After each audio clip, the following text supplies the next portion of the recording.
umur 40-an, gaji dah besar, tiba-tiba hilang kerja. Apa jadi kalau tak ada simpanan? Saya terbaca satu perkongsian daripada mentor saya, Bonda Marlia Ramli.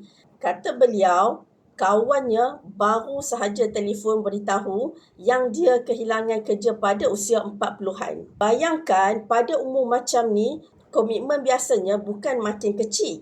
Rumah mungkin masih ada bayaran bulanan yang perlu dibayar. Anak-anak sedang membesar, belanja keluarga tetap berjalan seperti biasa.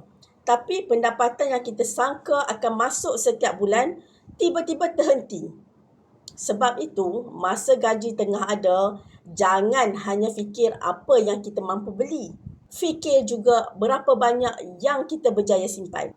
Bina dana kecemasan terlebih dahulu. Kemudian, sebahagian simpanan jangka panjang boleh diperbagaikan kepada aset seperti emas mengikut kemampuan.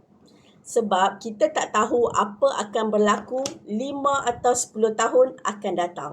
Jangan tunggu pendapatan terhenti baru nak mula bina simpanan. Kalau nak belajar cara mula simpan emas secara konsisten walaupun dengan bajet kecil, follow TikTok saya. Saya bantu dari langkah pertama.